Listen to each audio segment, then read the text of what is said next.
Welcome to Standard Chartered Money Insights, a podcast series by Standard Chartered Bank that brings you market views and insights on the go. Welcome to Cut to the Chase. Today is Thursday, the 7th of December. I'm Daniel Lam, your host for the podcast. This year's local chess season did not end so well for me. As mentioned in the previous podcast, I did not have the best of luck in the Hong Kong Rapid Chess Championship. And this Monday, I failed to win the Blitz Chess Championship also. So unfortunately this year, I only managed to win the Standard Chess Championship. It's very tough to be the incumbent. The only way you can move forward is actually flat, while the challengers can only move up. Now, barring any black swan phenomena, the most watched over event in 2024 would most likely be the US elections.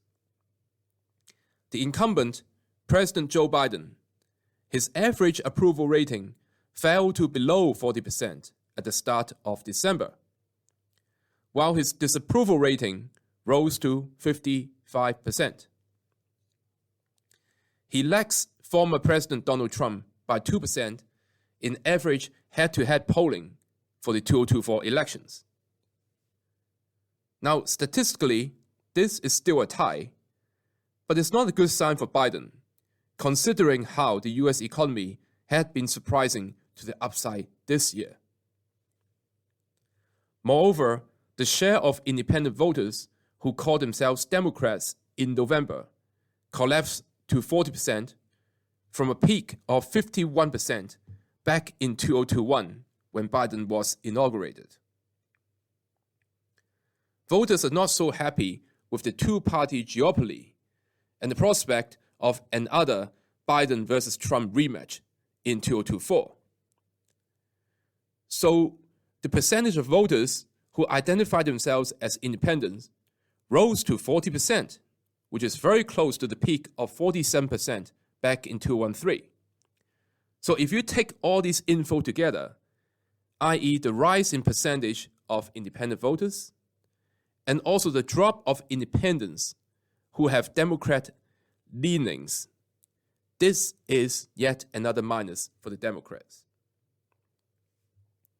The key point for investors regarding this election is the erosion of President Biden's incumbent advantage, and more broadly, the Democratic Party's incumbent advantage will likely generate policy uncertainties and stock market volatility.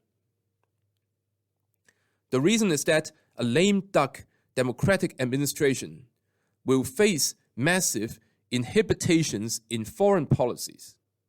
And of course, there's still a lot of geopolitical tensions between the US versus Russia, China, and so forth. So if the Biden administration no longer has anything to lose, it may be incentivized to take a more hawkish approach to defend US interests and countering any rivals in the Black Sea, the Persian Gulf, and also in East Asia.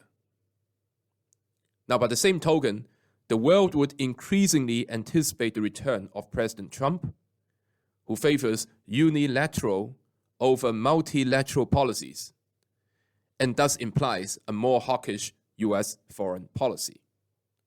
That is all from me for today. As always, if you enjoy this podcast, please don't forget to rate and like it. Thanks for listening, and we wish you a happy day ahead. Thank you for listening to Standard Chartered Money Insights, a podcast series by Standard Chartered Bank.